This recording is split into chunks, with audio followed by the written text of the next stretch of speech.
Amén.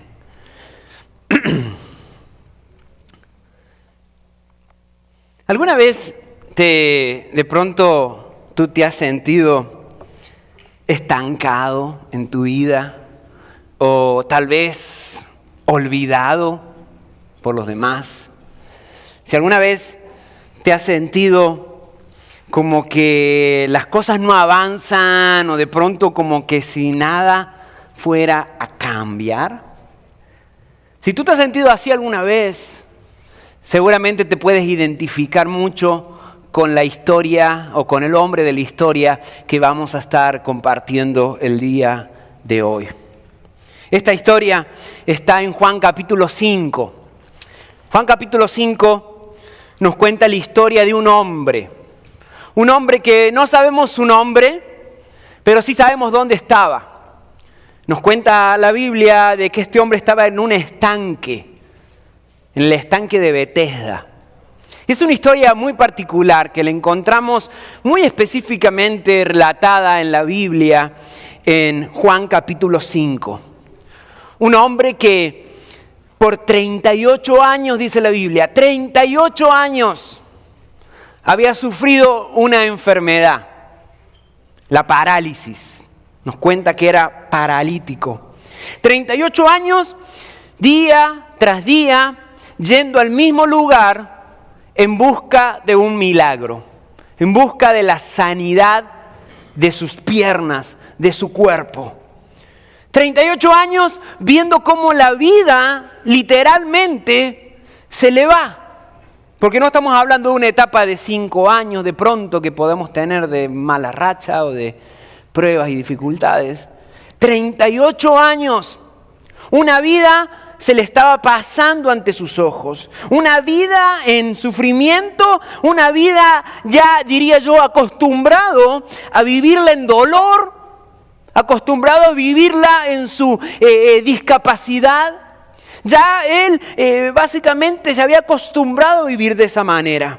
38 años de desesperación y de espera. Pero sin embargo, un día, el día especial, un día en particular, este día en el cual Juan nos narra en el capítulo 5, nos cuenta de que ese día llegó Jesús. Jesús llegó y la vida de este hombre fue transformada para siempre. 38 años de invalidez, 38 años de parálisis y de incapacidad, 38 años de dolor, sufrimiento, frustración, fueron cambiados así, en un momento, de un minuto para otro. Ese día cambió por completo. Pero ¿sabe qué es lo lindo de esta historia que vamos a ver hoy? Lo bello de esta historia es de que este hombre no estaba buscando a Dios. No estaba buscando a Jesús. No es como otros en la Biblia que vemos de que clamaban a Jesús. Cuando Jesús pasaba decían: Hijo de David, ten misericordia de mí. Quiero solamente tocar el manto de Jesús. Toda esa gente buscaba a Jesús, pero este hombre no estaba buscando a Jesús. Y lo bello es, no que un hombre no busque a Jesús, sino lo bello y lo maravilloso es de que Jesús buscó a este hombre. Jesús se acercó a este hombre. Fue Él el que dio el paso de buscarlo a Él. Hoy vamos a ver en esta historia de que la misericordia de Dios para con tu vida, para con cada uno de nosotros, no se limita a nuestros tiempos, ni siquiera a nuestros espacios. Que la misericordia de Dios no se limita ni siquiera a seguir las leyes religiosas. Que la misericordia de Dios aparece en nuestra vida cuando menos lo esperamos.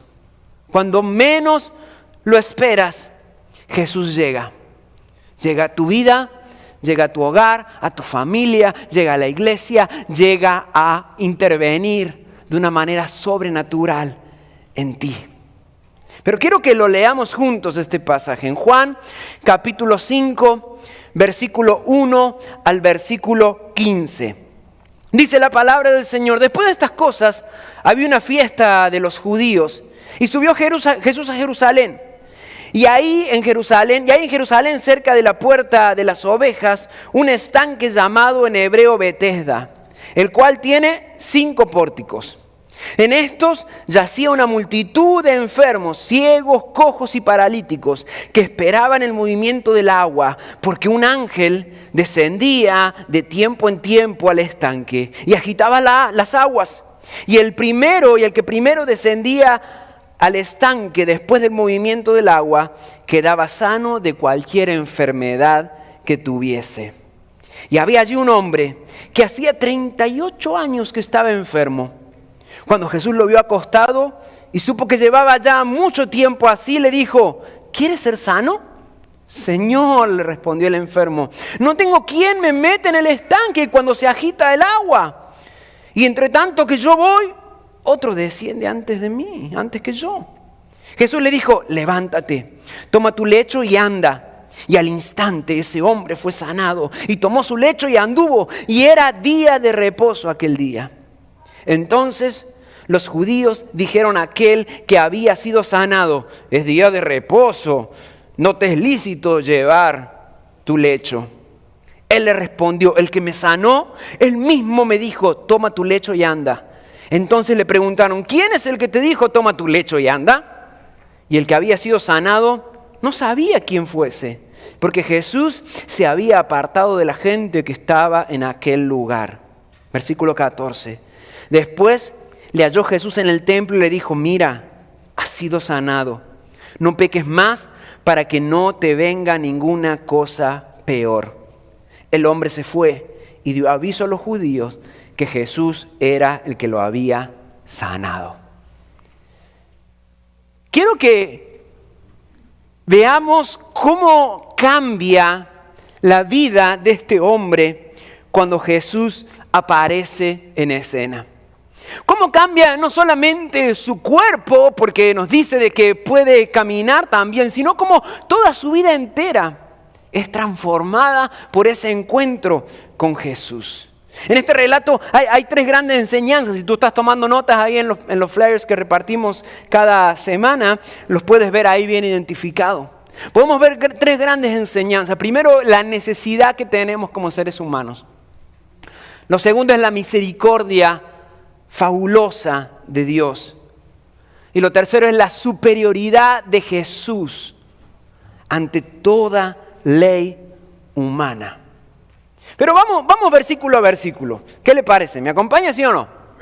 Aleluya. Vamos versículo a versículo. Mira lo que dice el versículo 1 y 2. Dice: después de estas cosas había una fiesta de los judíos y subió Jesús a Jerusalén. Y dice: y hay en Jerusalén, cerca de la puerta de las ovejas, un estanque llamado en hebreo Betesda, el cual tiene 5 pórticos. El nombre ese es muy, muy significativo, no solamente para los que estaban ahí, sino para nosotros también, miles de años después.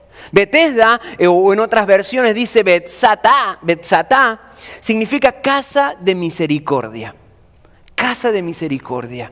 Y nos muestra cómo Dios obra donde hay misericordia, cómo Dios obra a través de su misericordia. Ahí los que estaban yendo para buscar la sanidad, muchas personas me imagino, estaban buscando misericordia. Tú y yo tenemos que buscar siempre la misericordia de Dios. Muchas veces nos olvidamos de orar de esa manera. Muchas veces oramos para que Dios manifieste de su justicia. Pero si Dios llega a manifestar de su justicia, estamos todos, como dice un pastor amigo mío, frito chicharrón. Amén. Porque ninguno de nosotros podemos estar delante de la presencia del Señor sin ser consumidos, porque dice la palabra que lo justo es de que el pecador muera, dice la palabra. Eso es lo justo, eso es la justicia. Y muchas veces decimos: Señor, sé justo para conmigo. Señor, mira todo lo que pasa con los demás y no eres justo conmigo. Pero no tenemos que pedir nunca por justicia, tenemos que pedir mejor por misericordia. Señor, ten misericordia de mí. Señor, guárdame. Señor, ten misericordia de mí, porque yo no merezco nada. Pero sin embargo, o yo, mejor dicho, yo merezco la condenación, pero tu misericordia me puede dar la salvación. La justicia nos condena, Pero la misericordia lo que hace es librarnos, darnos libertad. Somos libres por la misericordia de Dios. Somos salvos por la misericordia de Dios. Porque Él miró al mundo, tuvo misericordia de cada uno de nosotros, como el hermano César lo leyó recién en Juan 3:16. Tuvo misericordia de amor, misericordia por cada uno de nosotros. Y su amor lo movió a darnos salvación. Estaba ahí, en la casa de misericordia. Mira lo que dice el versículo 3, dice, y en estos yacía una multitud de enfermos, ciegos, cojos y paralíticos que esperaban el movimiento del agua. Y el versículo 4, dicho sea de paso, no es ninguna herejía esto, pero tal vez no está en tu Biblia el versículo 4, no está fallada ni nada, te lo explico en un ratito. Dice, porque un ángel descendía de tiempo en tiempo al estanque y agitaba el agua. Y el que primero descendía al estanque, después del movimiento del agua, quedaba sano de cualquier enfermedad que tuviese. Este versículo 4, y hoy escogí predicar acerca de la versión de la Reina Valera 60, de la versión Reina Valera 60, pero posiblemente tú tengas otra versión, tengas una nueva versión internacional o una nueva traducción viviente en tu Biblia, y tú dices, hey, espérate. Encontré la falla en la Biblia, ¿ok? Encontré una falla. ¿Por qué? Porque este versículo 4 no está. ¿Alguno de ustedes tiene esa Biblia que no está en su versículo 4? ¿Sí? ¿Sí? No. Sí, muy bien. No soy loco, ¿ok? Sí, me dan la razón aquí algunos, ¿ok? Claro, si no traes tu Biblia no vas a poder comprobarlo. Pero, no sé cómo que anda. Okay.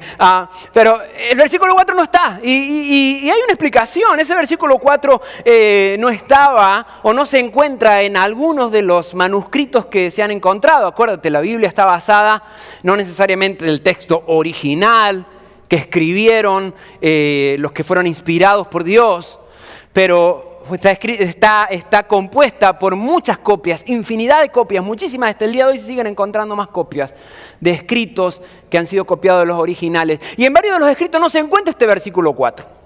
Se omite este versículo 4, así que posiblemente eso fue agregado por alguien que estuvo copiando la Biblia o el texto, ¿verdad? Así que hay diferentes teorías acerca del por qué, ¿verdad? Pero el versículo 4 no está en alguno de los manuscritos. Pero, y aparte de lo que dice este versículo 4, hay muchas teorías también de qué pasaba ahí. ¿Qué onda con ese estanque? ¿Okay? Porque dice que se agitaban las aguas, que un ángel bajaba y como que de pronto dice, a ver, explíqueme un poquito qué estaba sucediendo ahí. ¿Sabes qué? Hoy te lo voy a explicar. Sonó buenísimo eso. No lo sé.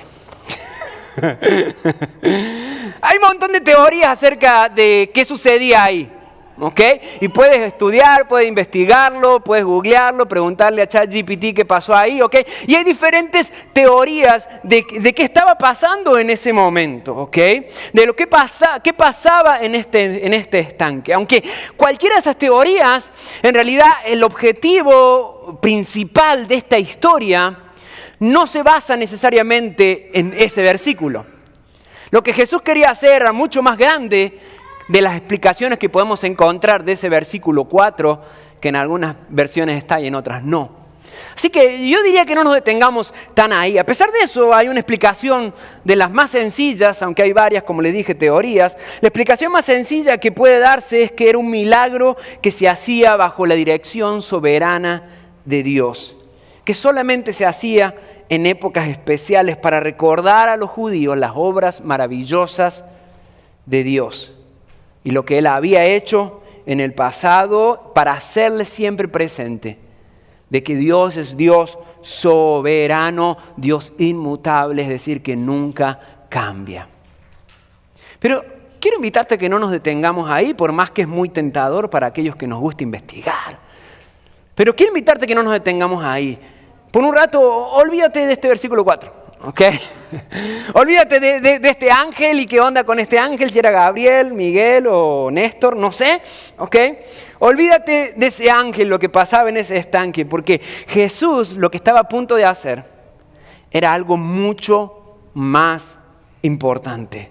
Lo que Jesús estaba a punto de hacer era algo mucho más sorprendente y milagroso de lo que había pasado por 30 y pico de años en ese estanque. Y ahí lo vemos en el versículo 4. En el versículo 5, perdón. El versículo 5 dice que había allí un hombre que hacía 38 años que estaba enfermo. Como les conté en la introducción o como les compartí en la introducción del mensaje, este era un hombre que había sufrido mucho, muchísimo había sufrido, por 38 años, una enfermedad muy larga, una enfermedad que lo había cargado por mucho tiempo. Si nosotros los hombres andamos todos desmayados por un resfrío que nos dura 3 días, imagínate 38 años de una incapacidad como él lo estaba pasando. Pero sin embargo, él en cierta manera tenía esperanza. Posiblemente mitad esperanza y mitad por costumbre, pero él tenía en cierta manera esperanza. Cada día acudía a la fuente. No sabemos si vivía ahí cerca o si vivía ahí en la fuente. Acuérdense, en aquella época no había facilidad para los que tenían alguna discapacidad. Es más, se los consideraba malditos, se lo consideraban que algo habían hecho, que habían pecado ellos o algún familiar porque estaban pasando por eso. Se los consideraba como gente inmunda.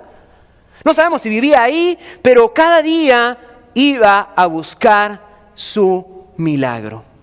38 años, hasta que llegó el día en el cual se encontró con Jesús. Nunca se puede perder la esperanza. Nunca tienes que perder tu esperanza de que Dios va a hacer algo. Somos tentados muchas veces a perder la esperanza o a archivar peticiones de oración, ¿verdad? Y decir, no, como que esto ya no se dio. Bueno, está bien, lo intentamos. Lo intentaste, Dios. Yo sé que tú te esforzaste. Muchas veces tenemos una actitud contraria a lo que este hombre tenía, que iba cada día a buscar su milagro. Nunca tenemos que perder la esperanza de que Dios va a obrar a nuestro favor. No importa los años que pasen, no importa las trabas y las dificultades en las cuales te puedes encontrar, Dios puede intervenir en cualquier momento. Cualquier momento. En un abrir y cerrar de ojos. Puede ser en el servicio de hoy, puede ser en el del próximo domingo, puede ser mientras tú estás en la tienda, puede ser mañana cuando estés orando, puede ser mientras vas manejando. Dios lo puede hacer en cualquier momento, pero no tenemos que perder nunca la esperanza, la confianza y la perseverancia de seguir orando, seguir creyendo, seguir acercándonos cada vez más y más a Él. Mira el versículo 6, lo que dice.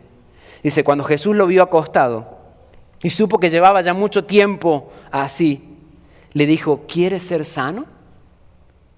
Qué maravilloso de que Jesucristo puso su mirada en la necesidad de este hombre. ¿Sabías que Dios pone su mirada en ti? ¿En tu necesidad? Tal vez no seas el más famoso o la más famosa del mundo. Tal vez tú no te consideres o las demás personas no te consideren importante o te consideren como alguien más del montón. Tal vez no tengas una posición de liderazgo o ya sea aquí o en tu trabajo, donde sea. Tal vez tú sientas que las personas, como que tú pasas desapercibido en medio de la multitud. Pero Jesús te ve. Él pone su mirada en ti. Eres especial para Él. Eres único para Él. Él pone su mirada en ti.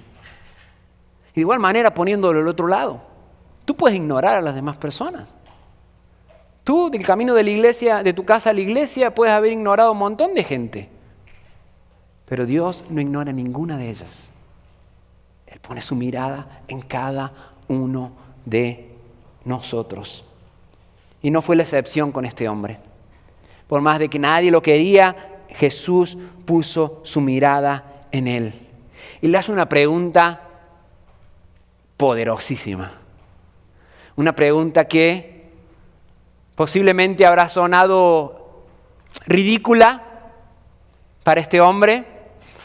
Posiblemente habrá sonado ridícula también o fuera de lugar para otras personas que lo estaban escuchando ahí. Pero para Jesús era clave que este hombre pudiera responder esta pregunta. Por eso le hace esta pregunta sencilla. Le dice, ¿quieres ser sano? ¿Quieres ser sano? Le pregunta Jesús.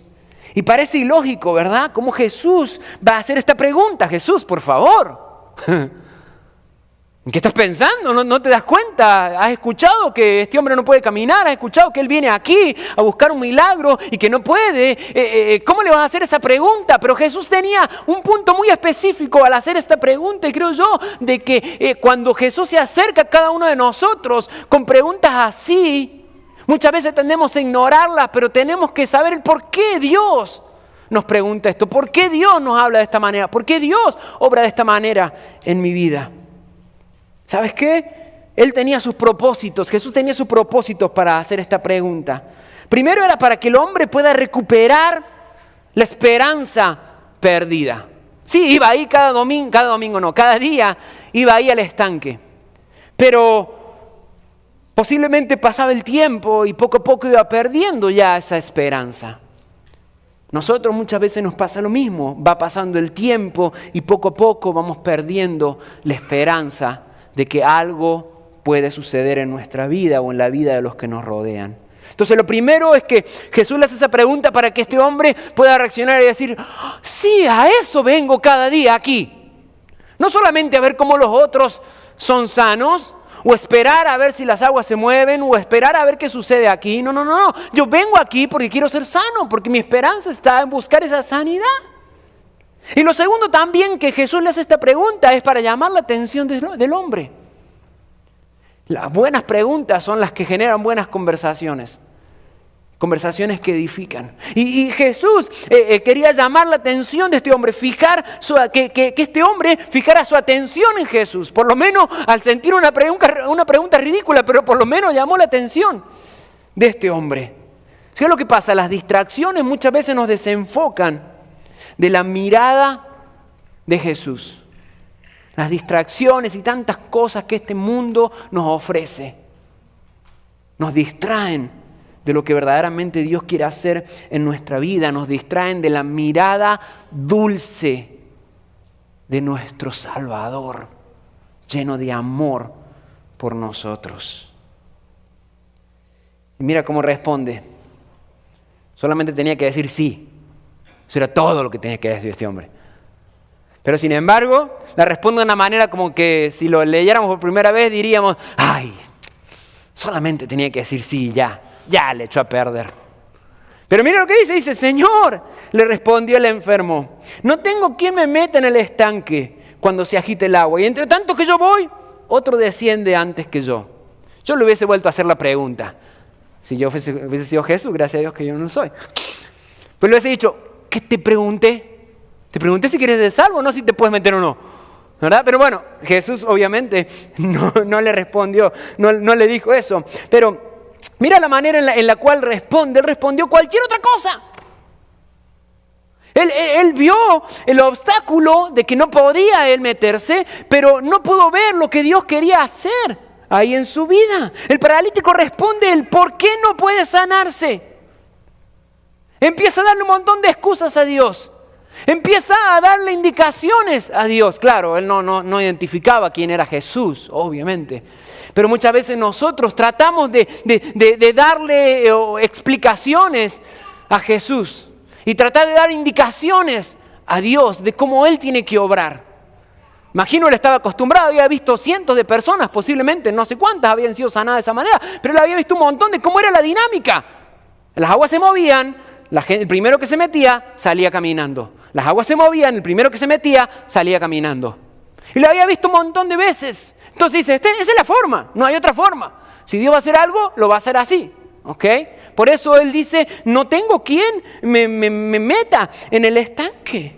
Los obstáculos que él estaba viendo, decía, no tengo quien me ayude. Los obstáculos impedían que él pueda ver ese milagro. ¿Qué obstáculos en tu vida están impidiendo que tú puedas ver la obra maravillosa que Dios quiere hacer en ti? Déjame decirte que la mayoría de los obstáculos que tú ves simplemente están en tu mente, están en tus pensamientos. Y aún así, aunque no estén en tu mente tus pensamientos, tú digas, no, este obstáculo sí que es real, porque no es solamente imaginación mía. Aún así, si tú pones el obstáculo ante que Dios, nunca vas a poder ver lo que Dios quiere hacer. porque vas a estar cegado por las dificultades y por los problemas. Y dice la palabra de Dios que para Dios no hay nada, ¿escuchaste? Nada imposible. No hay obstáculo para Él. El paralítico está enfocado en el sistema, en cómo iba a ser, cómo Dios lo iba a hacer. En un sistema, estaba practicando un sistema que no le había funcionado. Por 38 años había ido ahí buscando la sanidad, pero sin embargo no había sido sano. Estaba repitiendo algo que no le iba a dar lo que estaba buscando. ¿Cuántas veces nosotros hacemos lo mismo, pensando que vamos a tener resultados diferentes y siempre obtenemos los mismos resultados? Siempre va a obtener los mismos resultados si hacen lo mismo. Eso es lógico. Muchas veces nosotros continuamos haciendo cosas sabiendo que no funcionan, pero aún así lo ponemos antes de confiar en Dios. Confiamos en nuestro trabajo, confiamos en el gobierno, confiamos en que si nos dan papeles o no nos dan papeles, confiamos en los republicanos, en los demócratas, en lo que dice, qué sé yo, Telemundo o quien sea, en vez de poner nuestra mirada en quien verdaderamente puede hacer un milagro en tu vida, que es Jesús. Me imagino la frustración de este hombre enfermo. Me imagino la frustración, ¿verdad? Vez tras vez, cuando se agitaba el agua, veía que la oportunidad estaba ahí. Veía que estaba tan cerca de esa oportunidad, la oportunidad delante de sus ojos. Él era testigo de que cómo la gente llegaba y se sanaba, pero nunca le tocaba a él. Nunca le tocaba a este pobre hombre. Él estaba en la misma fuente de los milagros que todos los otros, pero sin embargo, su vida seguía igual. Tú puedes estar en el lugar correcto. Tú puedes estar cada domingo aquí en la iglesia. Pero sin embargo eso no te garantiza de que Dios va a obrar en tu vida. Claro que sí, es importante estar en el lugar correcto, claro que sí. Pero sin embargo, por el simple hecho de estar en el lugar correcto no significa de que vas a recibir una obra de Dios o que Dios va a transformar tu vida. Se requiere algo más. Se requiere una intervención divina. Se requiere algo más para poder ser receptores de esa obra plena de Dios en tu vida. Este hombre tenía todas las de perder. Tú podrás decir de que eres el menos afortunado de todos, pero sin embargo este hombre sí sabía lo que era de ser desafortunado. Pero aún así, aunque tú te consideres de que no eres muy afortunado o muy afortunada, cuando Dios va a hacer algo en tu vida, no hay quien lo detenga. El enfermo sabía muy bien de que se necesitaba un milagro para él recibir sanidad y que él no podía hacerlo por sus propios medios. Mira, apenas termina el punto 1. Vamos a ver si llegamos todo hoy. El versículo 8 y 9. Dice, Jesús le dijo, levántate, toma tu lecho y anda. Y al instante aquel hombre fue sanado y tomó su lecho y anduvo, y era día de reposo aquel día. Hay algo aquí maravilloso para destacar. Y algo que posiblemente va en contra de muchas de nuestras, vamos a incluirnos, de nuestras doctrinas que nos hemos hecho, no sé si doctrinas, mejor dicho, creencias que hemos tenido por toda nuestra vida cristiana. Fíjate que Jesús, salud anda media rara. Fíjate que Jesús no le preguntó si tenía fe. Jesús no le dijo, hey, ¿tienes fe? ¿Que yo puedo sanarte? No le preguntó. Este hombre quedó sano simplemente por la palabra de Jesús. La Biblia nos cuenta que hay dos conductos para recibir una sanidad a través de la fe. La Biblia nos cuenta o nos muestra que hay dos conductos para la sanidad por la fe. Primero, y quiero ponerte un par de ejemplos. Primero, alguien en la Biblia vemos historias de personas que han sido sanas o han recibido un milagro, una sanidad, por la fe que ellos tenían. Hay un par de historias, como por ejemplo la mujer del flujo de sangre, que por su fe, simplemente con tocar el manto de Jesús, ella fue sana y por su fe recibió la sanidad de Dios. Otro es el ciego Bartimeo que gritaba: Jesús, Hijo de David, ten misericordia de mí. Yo creo que tú eres el Hijo del Dios viviente. Devuélveme la vista, tengo fe en ti. Y recibió la sanidad por su fe. Entonces ese es el primer conducto, por la fe de alguien, de la persona que recibe el milagro, que quiere recibir el milagro. Otro conducto de sanidad por la fe es a través de la fe de alguien más o por la fe de otros en nombre de la persona que necesita el milagro. Por ejemplo, los 4 amigos que llevaron a su amigo, valga la redundancia, en camilla delante de Jesús, que abrieron el techo y lo presentaron delante de Jesús. Y él vio la fe de sus amigos y le dijo: por la fe de tus amigos tú eres sano. El hombre no expresó fe, estaba tirado en la camilla, pero sin embargo, por la fe de otros, ese hombre fue sano. También otra historia es el siervo del centurión. El centurión se acercó a Jesús y le dijo: sana a mi siervo. Dice: ok, voy a ir. No, ni siquiera hace falta que vayas. Solamente di la palabra. Y por la fe, Jesús dijo, por la fe del centurión, por la fe del patrón, se sanó a su siervo. El siervo ni se enteró, ni vio a Jesús. Pero por la fe de otro, ese hombre fue sano. Pero este caso es completamente diferente. Este caso en el estanque de sanidad, en el estanque de Betesda, es único y poderoso. ¿Por qué? Porque rompe todo patrón de sanidades, todo patrón de una sanidad a través de la fe, de una fe visible, una fe activa. Este es un milagro que Dios hizo en este hombre por pura misericordia que él les tenía. Por pura misericordia de Dios, ni siquiera por fe. Porque en ningún momento nos dice que este hombre tenía fe en Jesús o fe en Dios. Él tenía fe en el angelito que bajaba al estanque y que movía las aguas y que él podía meterse ya. Él tenía fe en el proceso, pero no en Dios. Y viene Dios y lo sana. No por la fe de este hombre o por la fe de otro, sino por pura y misericordia que él tuvo por este hombre. Y tomémonos un minutito nomás, rápido, para analizar lo que este hombre o lo que no vemos en este hombre. Primero, este hombre no pidió ayuda, no le pidió ayuda a Jesús.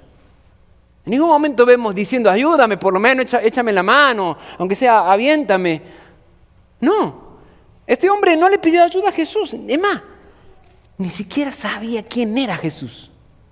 Ni siquiera sabía. Si tú sigues leyendo más adelante, en el verso 13, vas a ver de que le preguntaron: ¿quién te sanó? Y dijo: I don't know. No sé. Era uno, medio barba, pero... Ni siquiera sabía quién era Jesús. Diferente a los anteriores, ¿verdad? Que sí sabían y fueron a Jesús. Ni siquiera sabía quién era Jesús. Este hombre no muestra una fe activa. Es más, cuando cuando Jesús le pregunta si quiere ser sano, su respuesta refleja no fe, sino duda. Todo lo contrario a la fe, la duda. No tenía certeza, tenía duda. Entonces no muestra una fe activa. Otra cosa que vemos en este hombre, o que no vemos mejor en este hombre, es que no expresa gratitud. Vemos muchas veces en la Biblia, por ejemplo, el ejemplo de los leprosos, ¿verdad? Que fueron sanos, uno volvió agradeciendo al menos. Jesús se complace en eso. Pero este hombre ni siquiera da gracias. Y aún así salió caminando después de 38 años. No expresa gratitud. Es más, de hecho, cuando los líderes israelitas, judíos, le preguntan y lo cuestionan en el versículo 11, tú lo puedes ver, y dice: el que me sanó, él mismo me dijo que tomara mi lecho, ¿verdad? Es más, ni siquiera se hace responsable de lo que estaba haciendo, de llevar su lecho, que no se podía en la tradición de esa época, de llevar su camilla. Es más, dice: fue Jesús. Ni siquiera agradeciendo, diciendo: fue Jesús. Dijo: fue Jesús, fue él, yo no tengo nada que ver. Él lo hizo, yo no. Le echa la culpa a Jesús y más. Es más adelante también, en el versículo 15, él fue y lo acusó ante los israelitas, ante los judíos, los líderes judíos. Él fue, lo acusó y le dijo, ese es Jesús, está allá en el templo, allá está el que ustedes buscan. Y sabía de que ellos buscaban que Jesús, le decimos en Argentina, pisara el palito. Es decir, que metiera la pata o que cayera en la trampa. Y él fue el que lo acusó a Jesús frente a aquellos que lo buscaban culpable. Entonces, ese hombre tuvo fe, no tuvo fe. Pero sin embargo, por la plena misericordia de Dios, recibió sanidad. Pero sin embargo, Dios, analicemos que sí vemos en Jesús. No vemos en Él todo eso, pero sí vemos en Jesús. Jesús toma la iniciativa y se acerca con compasión, a pesar de haber sido ignorado este hombre, o que todos lo ignoraban. Jesús ve lo que nadie ve. Un paralítico ignorado por todos, pero Jesús lo vio y se detuvo. Jesús lo sana con autoridad. No le pide fe, no le hace preguntas de dónde viene, no le hace preguntas acerca de su historia, simplemente le da una orden poderosa. La palabra de Dios tiene poder instantáneo para sanarte, para transformar tu vida. Jesús muestra misericordia vez tras vez, mucho más allá de nuestra fe. Porque la misericordia de Dios no depende ni de tu fe ni de la mía. O sea, si fuese, entonces Dios no sería todopoderoso y soberano, sería dependiente de nosotros. Claro que sin fe es imposible agradar a Dios, tú y yo lo sabemos, pero Dios puede hacer absolutamente lo que Él anhele y desea hacer por ti. La misericordia de Jesús no depende de nuestra fe, sino de su gracia para con nosotros. Aunque la fe agrada a Dios, Él puede obrar incluso cuando una persona está rota, confundida, afligida, resignada. Él puede hacer un milagro. Y por último, vemos en el versículo 10, como los judíos dijeron a aquel hombre que había sido sanado, es día de reposo, no te es lícito llevar tu lecho. El día de reposo o el día sábado lo mencionan en algunas otras versiones, pero el día de reposo es el día sábado, ¿verdad? Viene de la ley mosaica, de la ley de Moisés. En Éxodo capítulo 31 habla mucho acerca de eso, en el cual el israelita ortodoxo que estaba aferrado a la ley, cumpliendo la ley, debía de cesar toda actividad laboral ese día. No solamente no podía trabajar, sino cualquier cosa que demandara esfuerzo de él tenía, y hasta el día de hoy lo siguen practicando, tenían que cesar, principalmente para darle gracias a Dios, pensar en Él, descansar, recurrir a la sinagoga, a las reuniones donde se leían los textos religiosos. Pero hubo una exageración de eso, una exageración masiva de eso, de ese mandato por parte de las personas, a tal punto que le daban más autoridad en sí al día, y no, como lo dijo Jesús, al Señor del día, que es Dios. El paralítico había pasado 38 años, escucha esto, 38 años sin caminar. Seguramente estas personas que lo cuestionaban lo habían visto muchas veces. Amén. Habían pasado por ese estanque. Era famoso el estanque. Seguramente lo habían visto, tal vez sabían el nombre. Lo habían visto que se arrastraba. Y de pronto lo ven caminando. Y lo primero que le preguntan es, hey, ¿por qué estás caminando? ¿Por qué no estás cumpliendo la ley? En vez de decirle, ¿what? Estás sano, estás caminando. En vez de alegrarse con él, lo primero que hacen es señalarlo. Hace un par de semanas hablamos del cristianismo tóxico, ¿verdad? Eso es lo que hace una religiosidad y un cristianismo tóxico. Apunta con el dedo en vez de alegrarse con aquel que está dando un paso, con aquel que está avanzando, con aquel que se está acercando a Dios. Así sucede con muchas veces cuando lo único que queremos hacer, cuando alguien recién se convierte o alguien recién se acerca o conoce a Jesús, lo llenamos de no puedes esto, no puedes aquello. Y ahí se énfasis en el mensaje pasado, hace 2 semanas, que puedes verlo en nuestro canal de YouTube. Pero acá lo vemos nuevamente eso. Pero Jesús viene y hace un milagro en la vida de él. Mira el versículo 11, dice, él le respondió, el que me sanó, él mismo me dijo, toma tu lecho y anda. Él había obedecido, más allá de que ni siquiera sabía quién le había dicho, quién era el que lo había sanado, más allá de que ni siquiera conocía ni reconocía a Jesús como el Mesías. Él obedeció a la palabra. Tú no respondes, ni tú ni yo respondemos a ninguna ley o mandato de hombre, sino al poder maravilloso que hay en la palabra de Dios y en su Espíritu Santo obrando en tu vida y en la mía. Esa es la manera en la cual debemos caminar en el Señor. El religioso valora más guardar las leyes o guardar las reglas que mostrar misericordia. Tú nunca seas alguien así. Jesús no era así, no quiere que tú y yo seamos así. Que nos esforcemos más en guardar las reglas que mostrar misericordia. Que la misericordia sea siempre aquello que nos distingue. Es más, ahí no termina el milagro. No termina el milagro con la misericordia de Dios, sino que Jesús vuelve a ver a este hombre, como leímos recién. Lo vuelve a ver en el templo, va al templo y se lo encontró ahí en el templo y lo confronta con estas palabras del versículo 14. Dice, después lo halló Jesús en el templo y le dijo, mira, has sido sanado, no peques más, para que no te venga alguna cosa peor.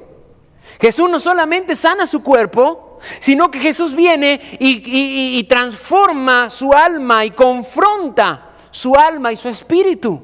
Él le dice, no se trata simplemente de que las piernitas te funcionen, sino se trata de que verdaderamente tu corazón sea transformado. Se lo dice Jesús así, no se lo dice así literalmente, pero se lo dice eso.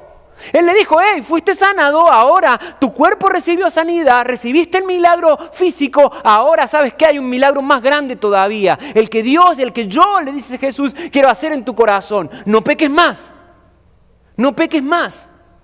Entrégate al Señor. Dios no solamente sana tu cuerpo, sino lo que Dios quiere es transformar tu alma, tu corazón. Por eso muchas veces... No lo voy a decir, ok, no lo voy a decir.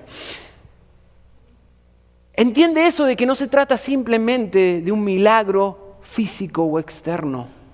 Lo que Dios quiere hacer contigo es algo mucho más profundo. Mucho más profundo. Mucho más profundo. Todo aquel que ha nacido de nuevo es llamado a dejar atrás el pecado.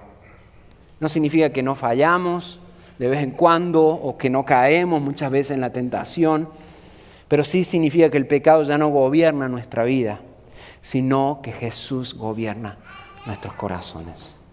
Pónganse de pie, por favor.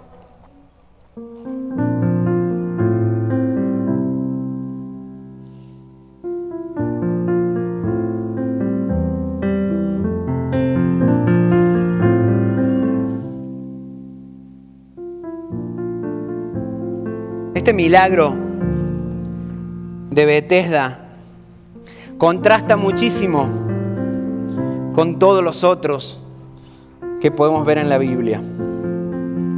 Aquí no se ve una fe vibrante de aquel que necesitaba el milagro, ni siquiera una súplica desesperada a Dios por ayuda.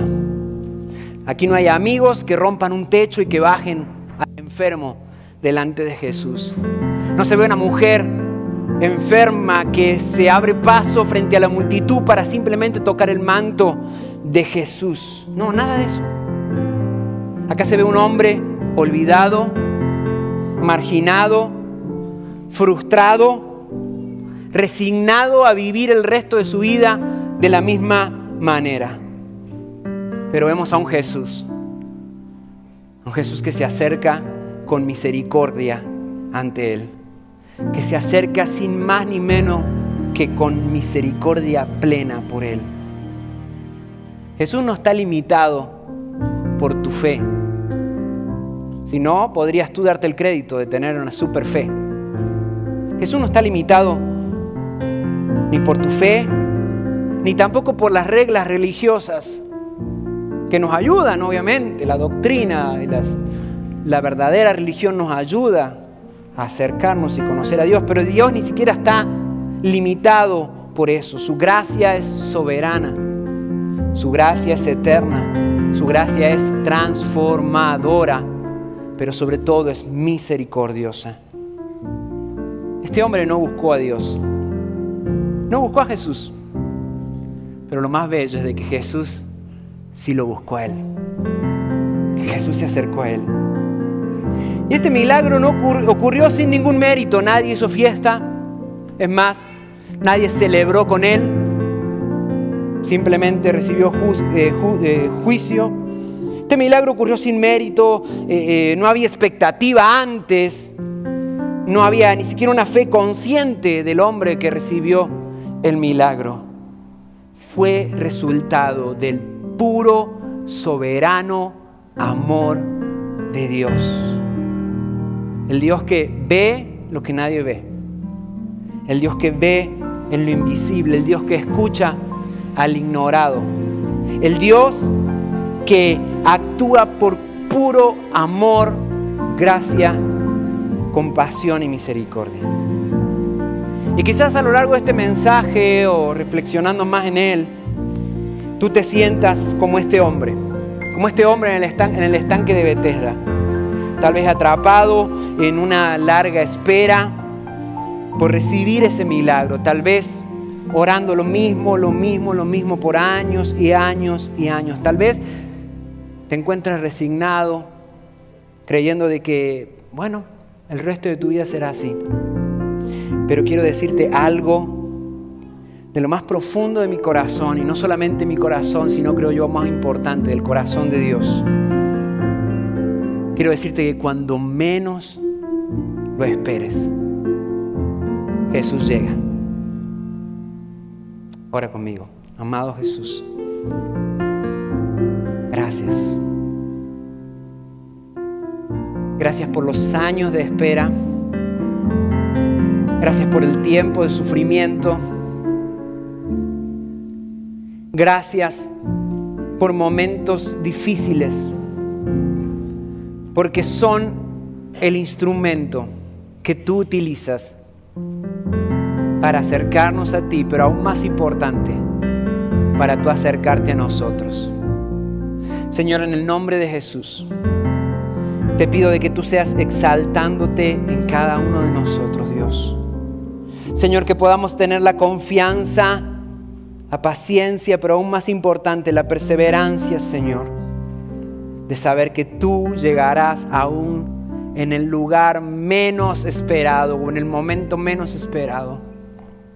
Sí, Señor, ha sido larga la espera, pero estás a punto de hacerlo, Señor.